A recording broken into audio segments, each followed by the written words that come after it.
Hey there, Avid Shows. JayMang here. I just want to say real quick that we did a live show and my computer happened to have crashed about 11 minutes into it or so.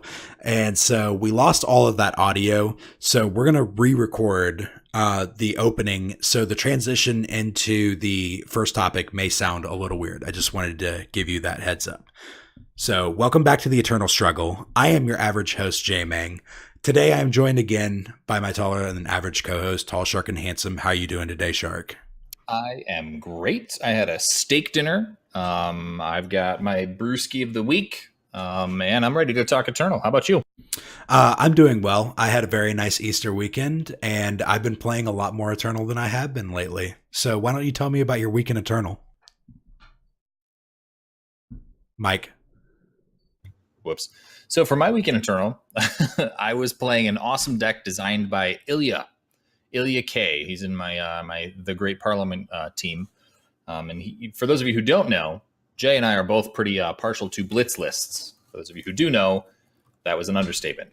This deck is an Ixton blitz list, and it goes a little bit more mid-range. It's very much like a high roll kind of deck. It goes a little bit more mid-range with like Palace in the market.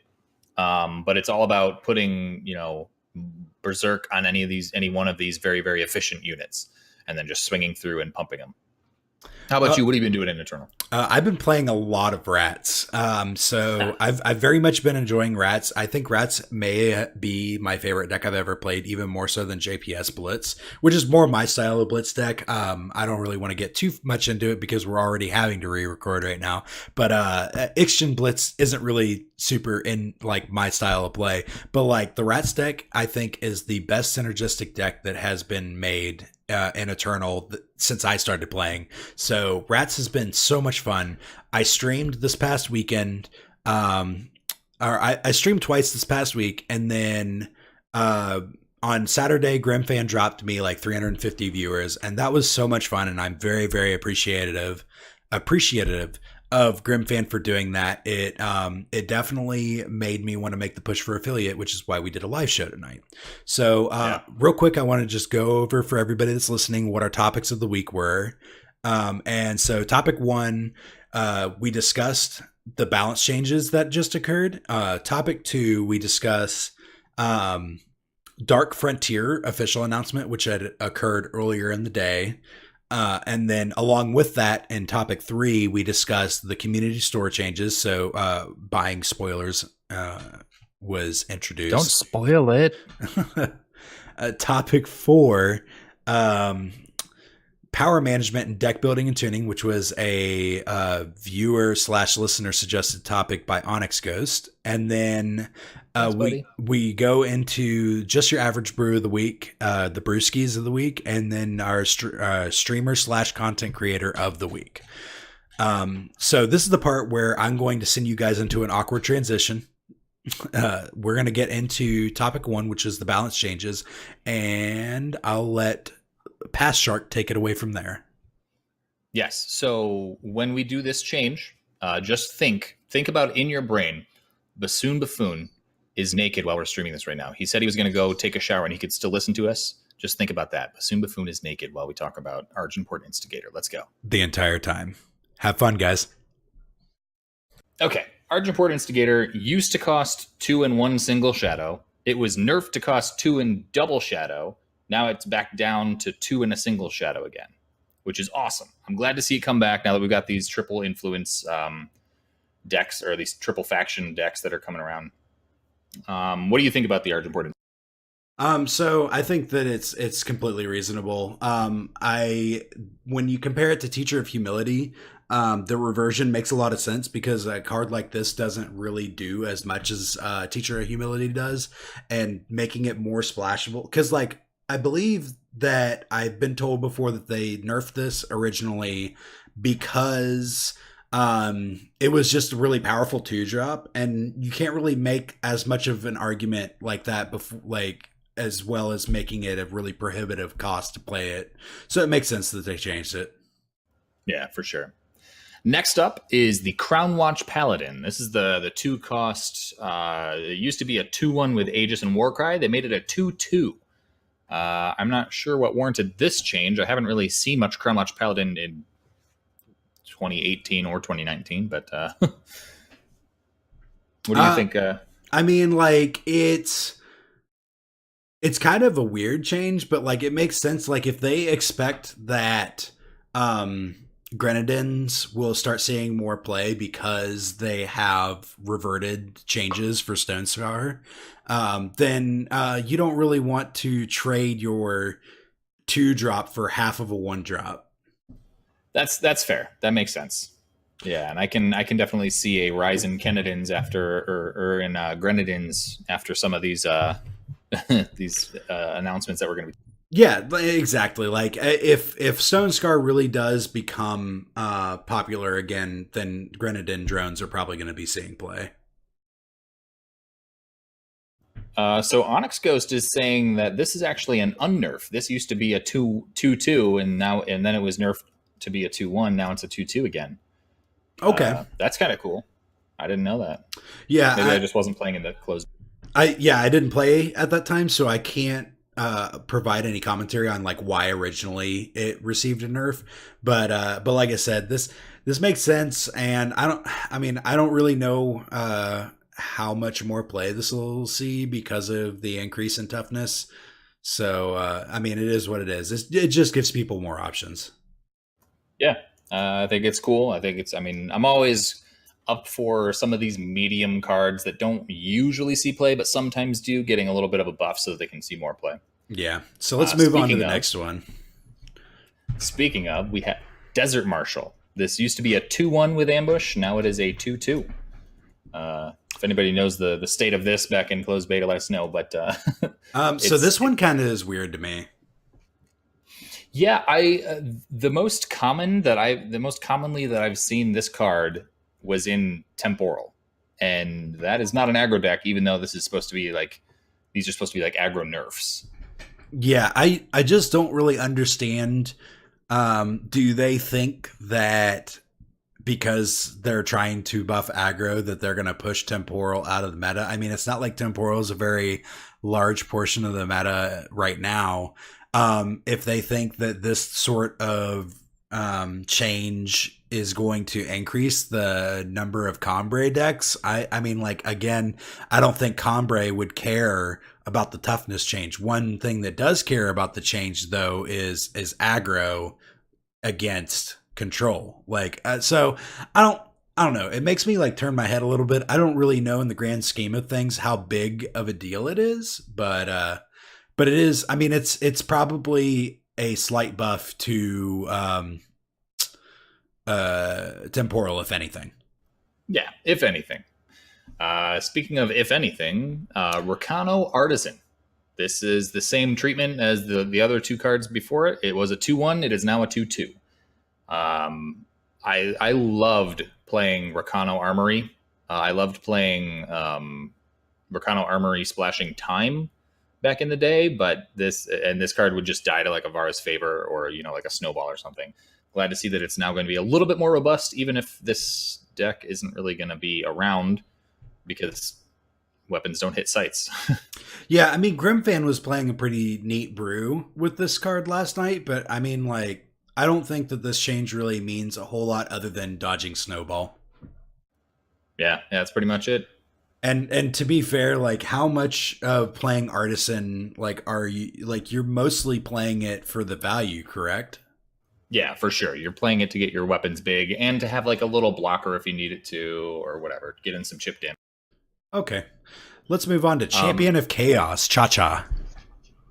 Cha-Cha. Champion of Chaos now gets +1/+1 with each of its abilities. It used to get +1/+0 if you got to triple fire or to triple shadow, but now it's +1/+1 for each. So you can have a 3-cost 5/5 overwhelm deadly if you happen to have perfect influence and perfect power and stuff like that.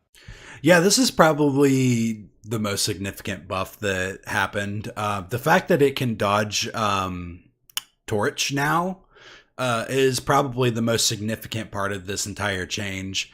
I think that because of this change, we're definitely going to see, if I know we have already, but I think that we're going to see a little bit of an uptick in like Stone Scar style strategies. Who knows if it's going to be aggro or mid range, and whether or not those decks are going to be up to snuff to in the current meta. But it's still nice to see these changes trying to encourage aggro. Oh yeah, for sure. And it was really funny. I was online at like 11 p.m. when Scarletch was spoiling all these things, and it was me and like a whole bunch of other people in the Eternal Discord and Ilya, who I spoke of earlier already, and he was so excited that they were changing Champion of Chaos. He was like, "Oh my god, my baby's coming back!" And then Scarletch was like, "But you have to be nice. You have to be pleasant and nice, or else we're turning it back." Yeah, important to note that these announcements occurred like literal minutes after we recorded last week. So like we just barely missed out on talking about this last week, which is unfortunate, but at least we got to talk about it now. So let's move on to Flame Blast, which saw I believe this is also a reversion. So instead of costing 2+, it's now 1+, which I think that's the only change that they made to the card, right? Is just the cost of it. Yes. Yeah, it decreased by 1. I don't remember exactly what the wording was before, but it had whatever that power dump ability was. There was like 3 or 4 cards that had that ability where you spend all of your power when you use it, and they removed that keyword and then just made it whatever it says now. I'm not sure.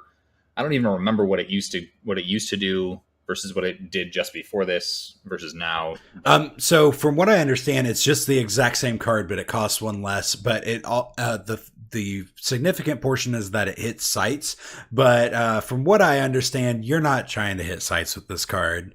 Like in a lot of situations, if you're trying to hit a site with this card, you're not in a very good spot. This is just like another card that fits right into those Stone Scar strategies where you just like hit the face. Like you're trying to burn, like this is your reach at the end of a game. Yeah, I remember playing against like a mask deck that was Shadow Time Fire, and this was their finisher because they would just get like a shit ton of power from Mask of Torment or whatever. Oh, that's actually kind of funny. Yeah. I'm not gonna lie. Yep. That's pretty neat. Yeah, I mean, I'm not sure that the buff here is going to make it any different, but it's a cool to see that card decrease in cost. So the last buff that they had made, now this isn't a reversion, this is an actual buff to the card, because sites didn't exist when this card was created, but its Treachery now hits both units and sites. So for those of you that don't know what Treachery does, is it deals 2 damage to the enemy player, and then you get to discard a unit or site of your choice from their hand. This seems very playable to me. For sure. I can't wait to see a Fire Shadow Primal. God, my brain is just it's so hard to say those words with not, Felnscar. Felnscar, yeah. I can't wait to see one of those, but playing Hidden Peaks Smuggler, where this will be a 3 damage card. Like just cute little interactions like that too. Yeah, and I mean, in the decks that you're playing this in, you probably are already playing some sort of burn strategy anyways, so it's just as a discard spell that you do 2 damage to your opponent and you take their best unit or site. Yeah, for sure. I think it's been pushed a little bit, but I'm not sure if it's gonna make it into the main deck of any, aggro deck which I think is what we're gonna be seeing in the meta for right now. Yeah, who knows? We'll see. So let's move on to the nerfs. So the first nerf and the first 3 nerfs in general are smuggler nerfs, which are like pretty significant. Yes, for sure. The Red Canyon Smuggler used to be a 2/2 with double damage. Now it's a 2/1 with double damage. This is very significant because there's a lot of decks running Jotun Hurler. I know that it's pronounced Jotun, but I like to say Jotun to annoy my little brother. But yeah, it dies to a Snowball now, dies to Vara's Favor, dies to a Grenadin. It's not that it lived through much before, but it's a lot more fragile now. Yeah, I like that they made this. So I'm okay with this change. I really wanted them to make it a 1/2, so effectively a 2/2 with double damage, or a 2/2 when it's naked.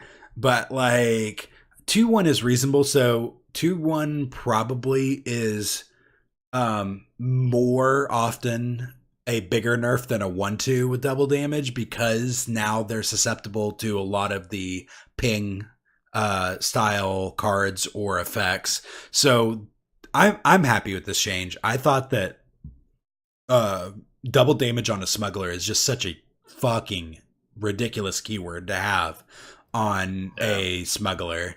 And the fact that it's susceptible to getting snowballed makes me happy. Yeah, for sure. All right, so Hidden Road Smuggler, the Argenport Smuggler, also got nerfed. Instead of having 3 toughness, it's down to 2 toughness.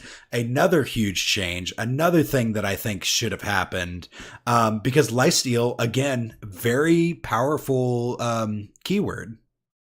Yeah, and there's a lot of aggro units that are 2 power. And so having a 3 toughness lifesteal unit is really problematic for those aggro decks trying to play those 2 power units. Yeah, you're And now that stonewalling it's your opponent and getting your best card yeah, out of your market. yeah. So if you had the Red Canyon Smuggler and they have the Hidden Road Smuggler, you can't do anything. Like your double damage unit will kill their lifesteal smuggler, I guess, but you'll be trading it. If you had something that was, if you had like a Hojin and it happened to not have the bonus, it would die to this smuggler.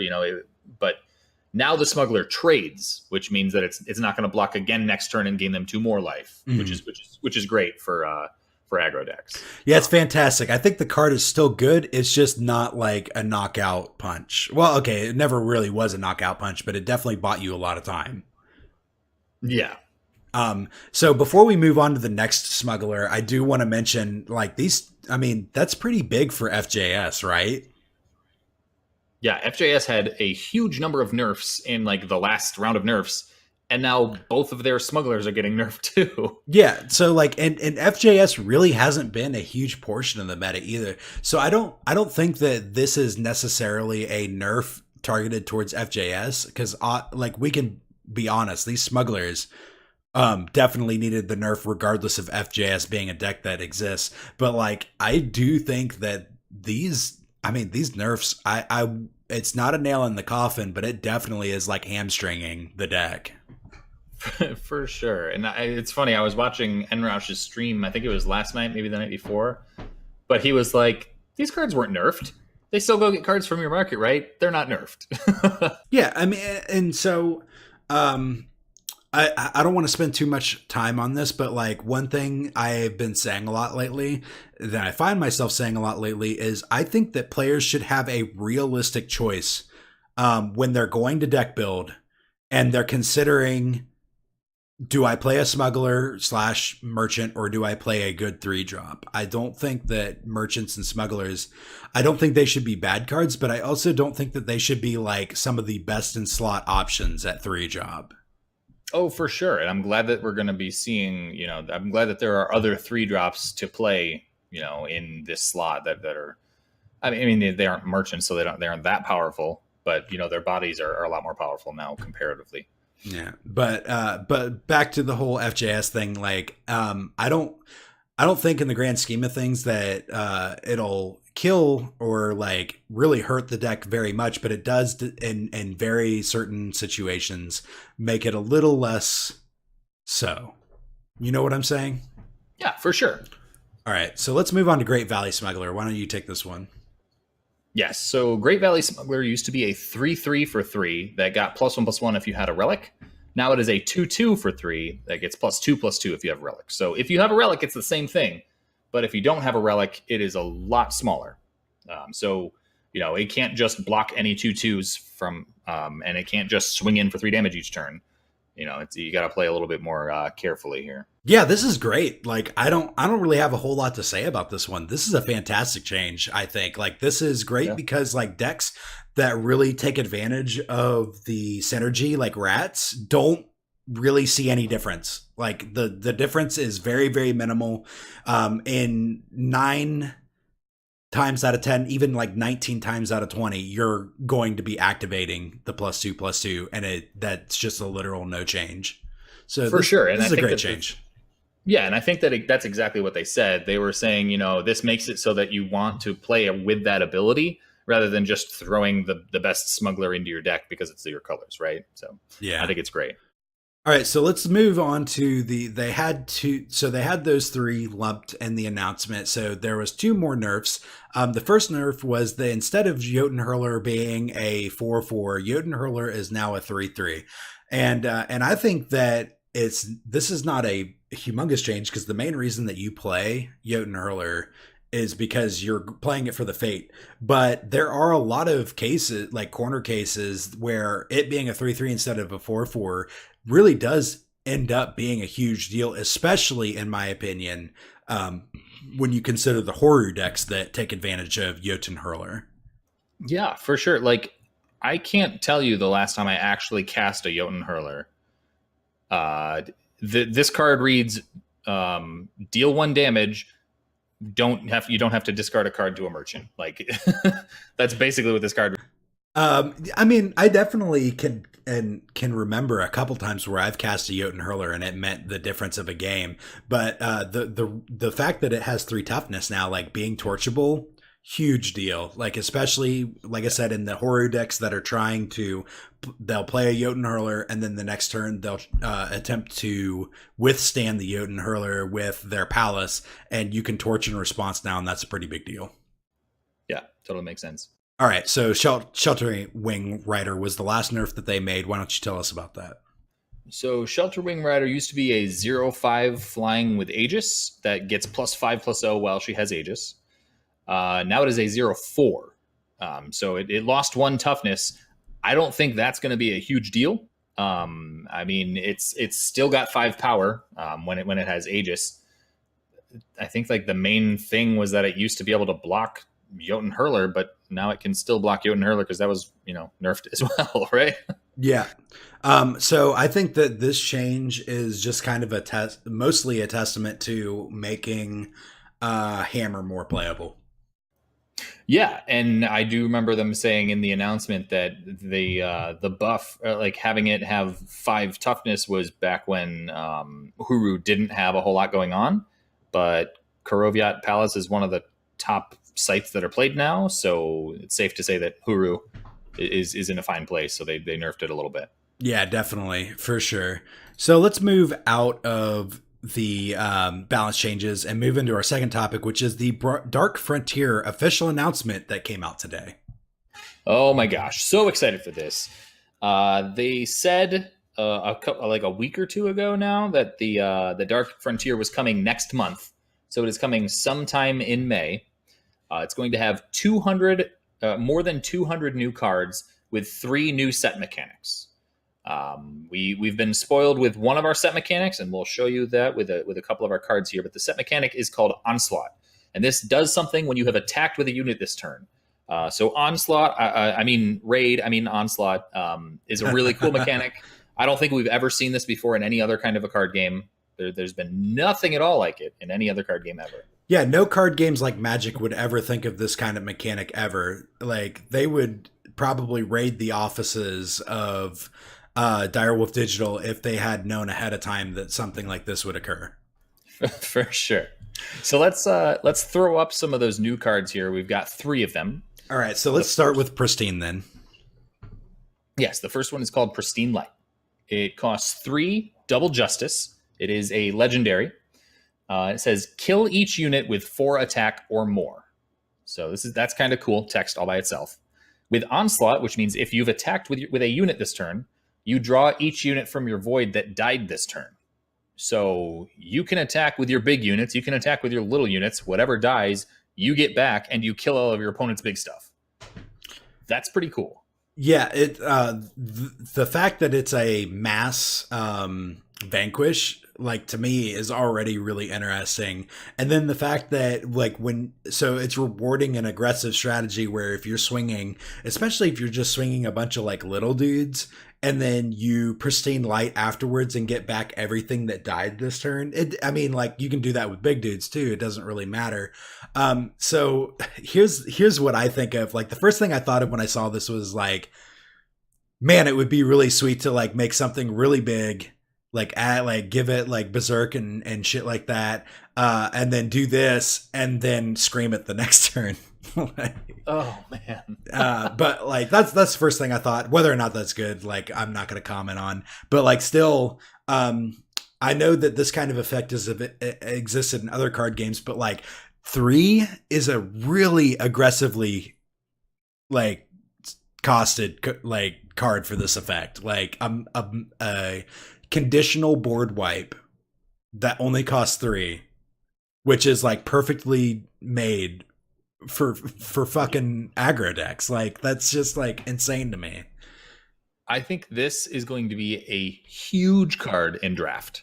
If there is a faction pairing that is going to have a lot of high power units, this is going to be huge if you happen to pull this in a draft. Dude, I would be absolutely shocked if this card doesn't see a nerf within the first like balance change or 2. That's possible. I don't. It's weirdly costed. Like it's a 3 power thing that doesn't kill anything small. So like it's like a really bad hailstorm, but also a really good hailstorm. I just think depending on what you. I can see somebody playing this in a like this is screams tempo oriented to me. You play small dude that's like statted to where they only have like 3 attack or whatever. And then you have plenty of spot removal, such as Vanquish or whatever, or like torches or what have you, to deal with some stuff, forcing your opponent to either overcommit to the board or whatever to stop you from doing stuff. And then you just fucking board wipe them and swing. You don't have to activate Onslaught for this card to be good, I think. That's very true. Like, I think this card without Onslaught attached to it is a good card. Like, a playable card at least. Yeah, and Onyx Ghost is saying in chat, he says, I think it goes in every deck that runs Justice, even if it's just one in the market. I think it's that's good. reasonable. I don't know if it's going to go in every Justice deck, but I can definitely see this making some way. Yeah, definitely. Just it depends on what you're trying to do, but still, like I said, like this card just to me screams very easily broken. Yep. Speaking of easily broken, let's take a look at the next card. All right. So Aspect of Destruction is a 3 fire faction cost, 7 drop, 6/4 elemental with charge that says Onslaught, ready your units so they can attack again. Bad news. This card is bad news. So for those of you who don't know, bad news is an actual card that says ready your units, they can attack again. That's the joke. Yeah, so like this maybe a little bit, but we will carry on. This card is neat. Whether or not it actually sees play, I don't think that I could comment on because it's possible, but bad news doesn't really see a whole lot of play, and I have a hard time seeing a 7-drop unit seeing any more play than bad news does, to be honest. Well, see, the problem with bad news is that it doesn't deal 6 damage on its own. Well, but with this card plus all of your other units attacking again, I think this thing is going to be much better than bad news is. I think this is really cool. You know, you can do some crazy stuff with what's that Titan that gets you extra power when you hit with it? Waystone Titan. I can see you cast a Waystone Titan, swing and hit with it.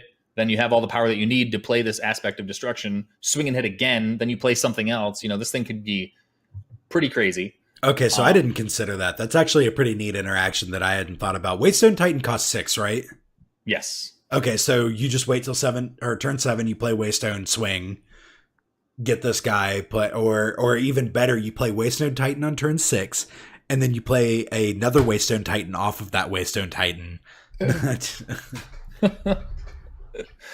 Okay, so I actually hadn't considered that interaction at all. That okay, so I could be sold on the card.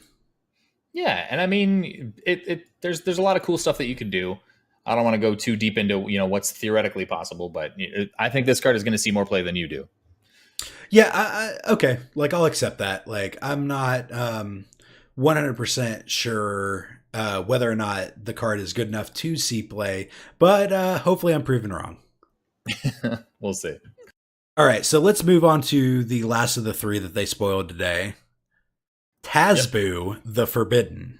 This is a 5 cost, 5 shadow influence costing radiant that is a 6/6 with deadly and warp, and says when one of your other units dies, draw a card and take 1 damage. I love this card. I hate the name. Tazboo. Yeah, I will agree with you. It just doesn't really roll off the tongue very easily. It definitely does not. However, the card is very cool. It's like it's a big old fatty with warp, so it's kind of like a Heart of the Vault, but it lets you draw extra cards, which I guess is also like Heart of the Vault, and it has a huge faction influence requirement, which I guess is like Heart of the Vault. So this is the Shadow Heart of the Vault, right? Yeah, I mean, this card definitely is like trying to encourage a mono shadow strategy, right? Because like you probably want to try and play this as soon as possible, and in order to, you need to meet those faction requirements. That makes me wonder, is it possible that this set is going to try and encourage mono faction strategies? They could try and push that way. That's for sure. I believe all of us are the same thing. I'm sorry. I think all of us are thinking the same thing. Witching Hour with this card. Yeah, okay. Like I can see that. Like, so here's my question. We haven't yet had any indication that the next set's going to be the other 3 color factions, have we? We have not yet. These are the first 3 cards that have been spoiled from it. Yeah. And they're all mono faction with multiple influence requirements. So I'm not even sure if, I mean, to be fair, there's multiple influence single cost cards in every set, but is it possible that we may have severe. jumped the gun just assuming that we would get the other half of the cycle already? Have we jumped the shark, you say? That's not what you said, and that doesn't even mean the same thing. I'm sorry, that was dumb. No, but seriously though, like, have we maybe jumped the shark here? Like, who knows? I think this card is super cool. I think it's definitely going to see some at least some fringe play. I think it's going to go slot very well into like a Scrappy Hour deck or the Revenge Hour deck. I think it's. I definitely don't think you're going to see it hit play on turn 5 unless you're either reanimating it or you're playing a mono shadow deck. And this could also be a relatively decent card in reanimate. It could be a way to fill up your hand once somebody tries to wipe the board, right? Yeah, that's actually not a bad point. Like, I could definitely see this seeing play in a reanimator deck. Yeah, if they play a harsh rule, you just wipe your board, lose a little bit of life, and draw that many cards so that you can just play more. The only argument that I have against that is that in Reanimator, you do tend to use your life total as a resource. And if you get too low and you fill up the board with a bunch of your units and they board wipe, you can just die on the spot. Yeah, that's true. Yeah. Anyways, so let's move on to the other announcement that they had made today, which is they are coming out with some community store changes, which we already knew about, but they gave us more details today. Oh, yeah. Yeah, super stoked about that. Yeah, and so am I. I'm actually like I'm pretty happy with these changes. So at 4 p.m. Eastern tomorrow, you will be able to purchase spoilers for 35,000 influence, which is really not too much, to be fair. Pause. Tomorrow is April 24th for those of you who are not listening right now. Oh, yeah. Okay. So probably today, if you're listening to the audio version of this podcast. From what I understand, they're doing multiple quote unquote batches that have a very limited amount of spoilers available. One spoiler from each batch for each person. So, for instance, somebody like Jonah Vale, who may have a lot of influence, can't go and buy a ton of spoilers from the first batch. He can only get one. So it doesn't matter who you are, as long as you have the influence and you, I'm assuming you purchase it early enough. you can get a spoiler from a batch, and it'll take a couple business days for them to get you the spoiler. So I'm guessing logistically that makes sense for them in case like any issues happen to come up. And then how you share it is up to you, as long as you do not misrepresent the card. So you can't get a card like, let's say they Torch wasn't a card in the game. They gave you Torch and you were like, oh, okay, so it's a fire card that can do 3 damage to sights. Like, you can't say like something that isn't true about the card. Right. Yeah, exactly. You can't misrepresent it. You can't say that this card is going to, cure cancer. That's not what this card is going to do. This card is, simply a 2/2 or whatever, I think the most interesting point of this is that you can only get one of these spoilers per batch. They did say that they're going to still do a few spoilers. Well, they may still do a few spoilers the normal way, where they give them away to people in the community, even if you haven't gotten one from these batches, or maybe even if you already have. But yeah, I think this is really cool. Once you make the purchase, it takes up to 2 business days for them to email you the spoiler, and then you can do with it what you will, which is kind of cool. I've got a couple of ideas if I happen to get one myself, but yeah, I would like to get one for the cast. Obviously, we'll let you guys know if we get one in time, but I'm not going to go completely out of my way to fight other people to spend my influence on a spoiler. So hopefully we get one. If not, oh well, it is what it is. Oh yeah, definitely. I'm excited. I hope somebody gets it, and I hope somebody does something cool when they spoil it. I've got a couple ideas myself, but we'll see how that works out. All right, so let's move to our fourth topic, which is power management and deck building and tuning. This was given to us by Onyx Ghost, who has been a very faithful and trustworthy compatriot in Shark's Discord as well as BB's Discord.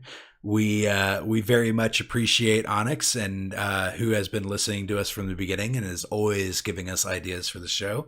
So let's get right into this topic. Shark, why don't you go ahead and start us out? Okay, so power management is pretty important.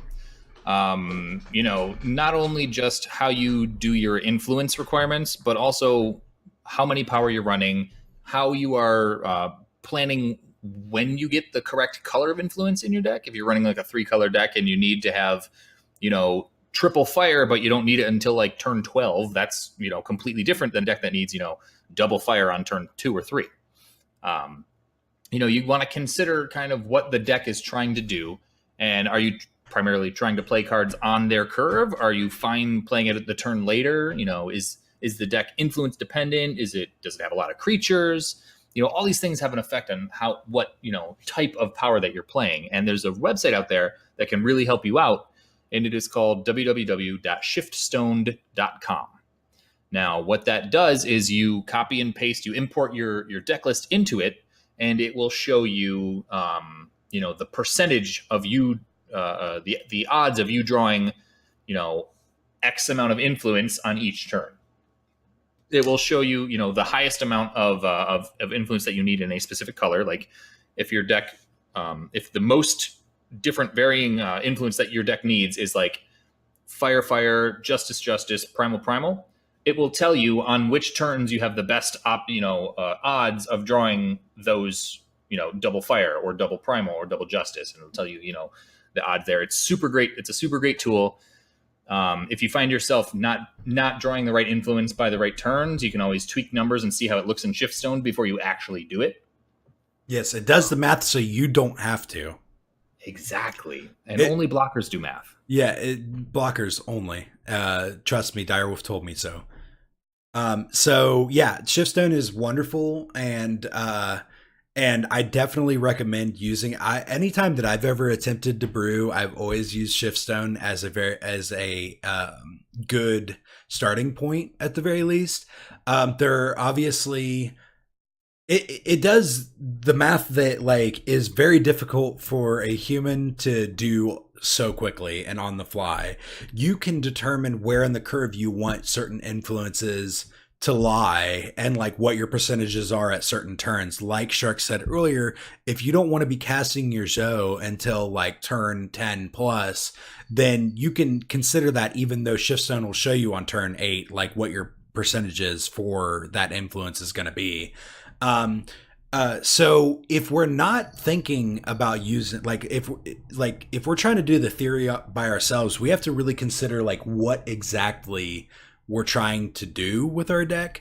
But before any of that, I want to quickly go over there are some different factors in Eternal that don't really exist in other card games, and that is Eternal has a very unique mulligan system. So you have to consider the mulligan system, number one. And the mulligan system, in case I'm assuming everybody knows, but it's when you mulligan, you are guaranteed to have 2 to 4 power in your hand both times, I believe, right? When you go down to 6, it does it too. I believe it's 2 to 3 when you go down to 6. Okay, so you're guaranteed some amount of power when you mulligan, and then also Eternal is pretty full of what we call like pseudo power. So like Seek power is a pseudo power, assuming that you have a basic sigil in your deck, as well as the cargoes, as long as you don't meet the requirements to turn them into what do they turn contraband? Yes, exactly. So those cards can kind of fudge up the numbers a little bit in Shiftstone, I believe. Do they take Seek Power and Cargoes into the mathematical equations that are used? I believe Seek Power does. I could completely be lying, but I'm pretty sure that Seek Power counts as maybe not a power, but it does go into the equations. Okay.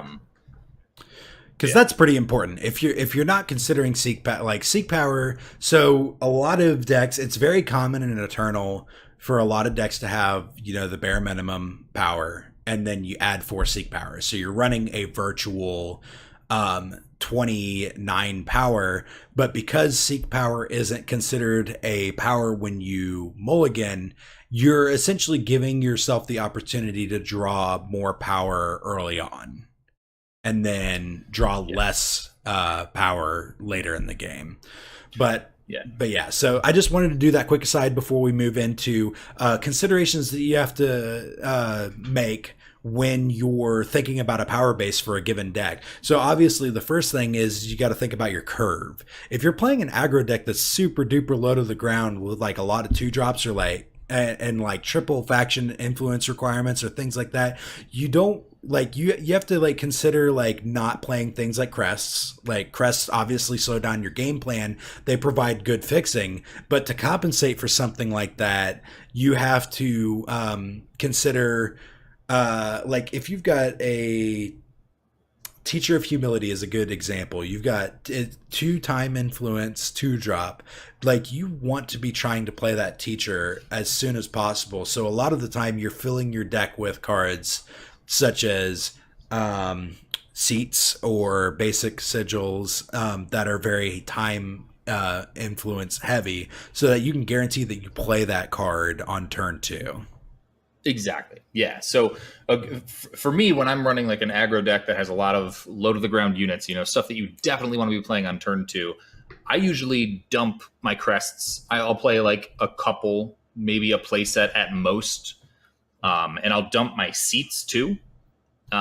Because seats are only good if you are also drawing sigils. And if you don't really have a way to, specifically draw sigils, seats aren't going to be as good. For me, I like to run diplomatic seals, which come into play undepleted, and they can get you any specific color as long as you play them on turns 1 or 2. Sometimes turn 3 if you happen to have sigils on 1 and 2.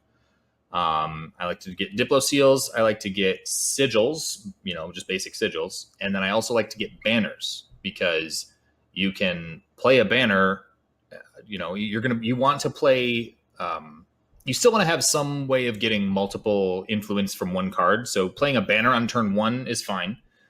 And then you can play either a sigil or a Diplo seal on turn 2, play your 2-drop, and then you can play another banner on turn 3, and you still have your you can do a turn 3 2-drop plus a 1 cost spell like a torch or something. But you can actually see this, especially in the Rats deck that Batteries has been building. I don't know what your version looks like, but his version plays Diplo seals. It plays banners. It plays a whole bunch of stuff because it wants to play Teacher on turn 2. Yes, I play all of that. Yep. It also wants to play Courtier. It also wants to play turn 1 Rat Cage. It eventually wants to get up to Bazaar. It's got a lot of influence requirements. Yes. But to be fair, I will say as an aside, I don't really think of Rats as an aggro deck. Like, it has some aggro draws, but most of the time you're trying to play it like a mid-range deck. Yeah. That makes sense. But that's just. I think aggro is a little bit easier to figure out. Like, I think a lot of the time people don't really think too much about like adding more than the minimum amount of power when they're playing heavy influence decks. I think very often we're seeing, because I know for a while there, FJS was playing 4 Seeks and 4 Cargos and only 25 power.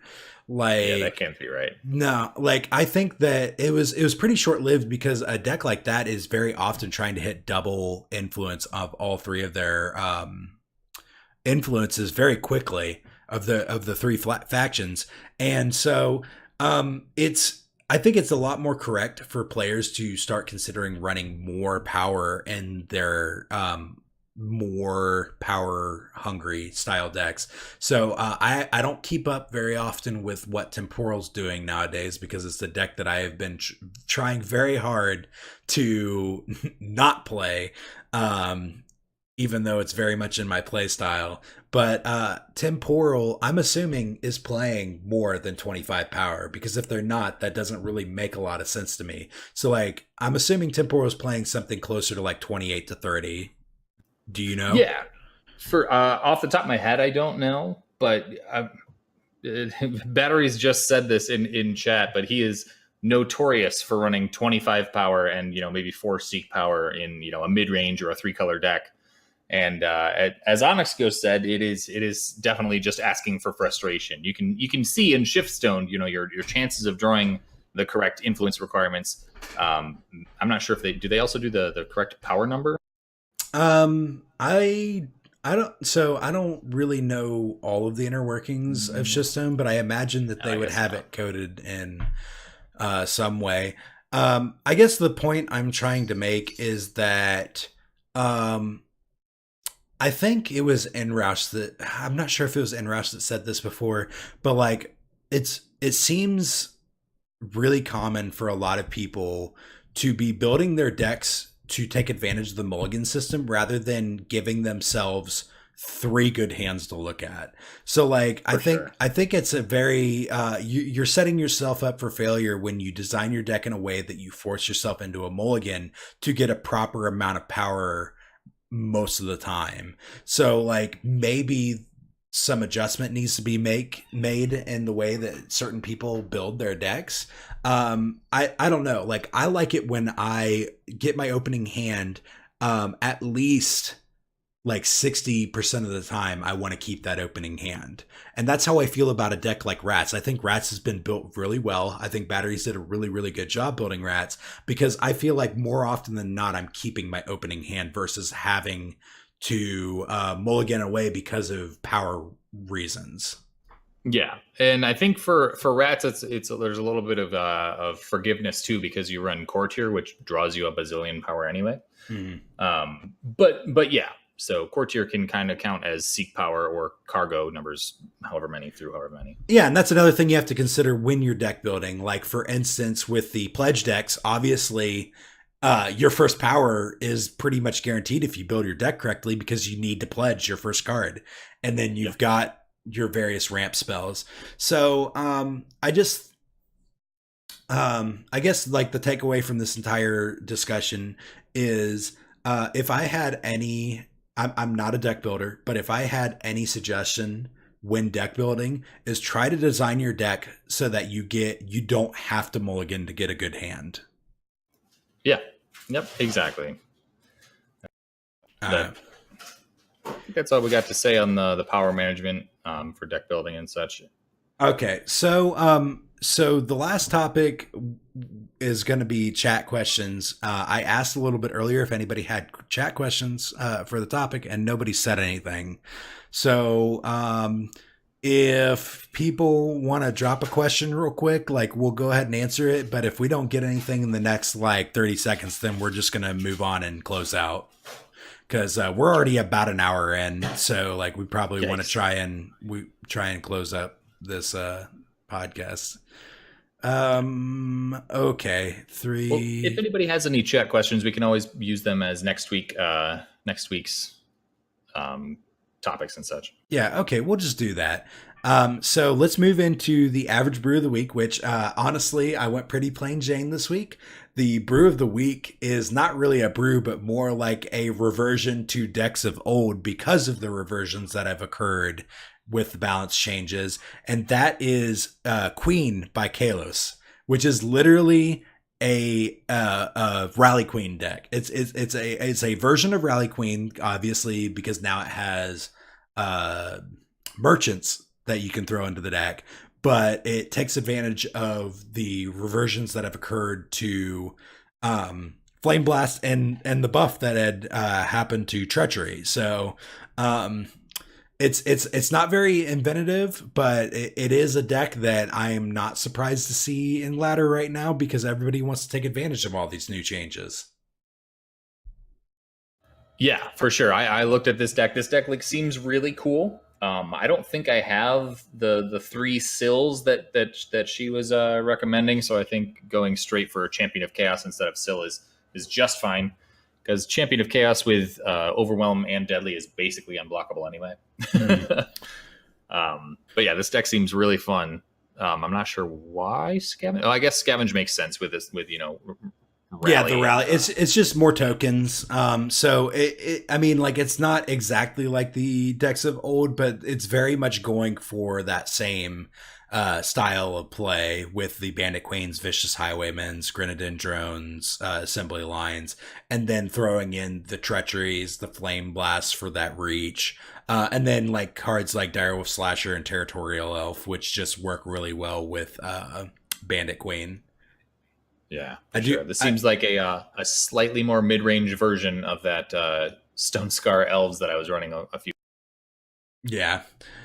So I like it. I think that I don't think I have the sills, so I'm not sure if I'm going to actually like take this one for a spin as is. I may make a couple changes.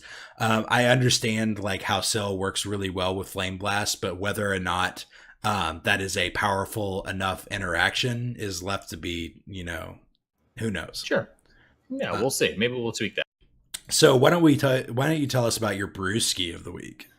My brewski of the week is actually a Baltimore local beer, the brewery anyway. It is called Heavy Seas, and the brew itself is called Loose Cannon. It's an IPA, as you guys can probably tell by all of my brews of the week so far. I love IPAs, and Heavy Seas is a kind of a pirate themed brewery, which is kind of funny because I used to work on a pirate ship as an acting pirate and entertainer. And we used to actually go to the Heavy Seas brewery, and sometimes we would have to show up as a pirate and entertain a group of drunken adults. Why does that not surprise me about you? Right? That's well, my pirate name was Sharkbait, and that's where TallSharkandHandsome came from. Mrs. Shark came up with that. Of course, that it just doesn't surprise me that you were a pirate entertainer. Right. All right. How about you? What was your brewski? So my brewski of the week is a local brewery for myself as well called Mad Tree in Cincinnati, Ohio. And the brew is Citra High. Citra High is a double IPA that has citrus added to, like some amount of like citrus notes added to it. And this has very quickly become one of my favorite beers of all time. I literally all day yesterday was thinking about drinking one while at work. Like, that's how much I love this beer. That might also mean that you're an alcoholic. Maybe a little bit. It is a 9.5, so you definitely feel pretty good after drinking it, and it only comes in 4-packs, so you know that it is a little expensive when they only come in 4-packs, but it's totally worth it. It is so citrusy, but and so hoppy, and it's just like, oh, it's a dream. It's so good. That's awesome. I'm excited. Maybe I'll try and find that. What was the name of it again? Mad Tree, and the beer is Citra High. I cannot recommend Mad Tree beers enough. I hope that they get out to where everybody lives because they are very, very good beers. Awesome. So The next topic is the streamer or content creator of the week. And why don't you tell us about who you chose? Okay, so this week I chose a content creator outside of the realm of Eternal, but it has, I mean, like it's a running joke now that I constantly reference Magic on this podcast. But I want to send everybody over to Humans of Magic podcast with JayMang. James has produced a very, very great podcast where he spends time talking to people that are well known in the Magic community about their lives and how much Magic affects them. And his most recent episode was with LSV. So this obviously pertains to us a little bit since LSV is one of the lead designers at Eternal. And he does discuss for a very short period Eternal a little bit and how it's affected his life, because obviously it's his job now. But like a lot of it's Magic based, but it doesn't really talk about the game Magic, but how Magic has affected him. And I think that all of these episodes of this podcast are super genuine. If you happen to be a Magic player and you kind of follow the Magic scene, you'll recognize a lot of names. Just know that pretty much everybody that goes on this podcast are influential in one way or another to Magic, and Magic is really what Eternal was born from. And so I think that there's a lot of similarities that you can derive from the people that play Magic and the people that play Eternal, and just it's just such a wholesome podcast, and I strongly recommend that people go check out Humans of Magic, and you can find that over on SoundCloud. Yeah, for sure. Okay. All right, so let's do our sign-offs. If you guys have any questions or topic suggestions, please drop a comment in the Reddit thread that I'll make when I post this, or join us on Shark's Discord, where we interact with everybody that talks on there. Both Shark and I are very, very active, and that's the best place to get a hold of both of us. We have a section dedicated to topic suggestions. So Shark, where can they find you? So the best place to find me is definitely Discord. I'm constantly on Discord at work. I'm constantly on Discord on my phone. You can find me between streams, between podcasts, between pretty much any hour of the day. You can find me there. Jay's going to post a link. He actually just posted it in the Twitch chat, but you'll see it in the below the YouTube link or whatever, wherever he's going to post it, he's going to post it. You can find me on Twitch at TallSharkandHandsome. You can find me on Eternal as TallSharkandHandsome plus 4960. You can find me on Reddit as TallSharkandHandsome and on Twitter as @SharkandTall, because TallSharkandHandsome wouldn't fit. How about you, Jay?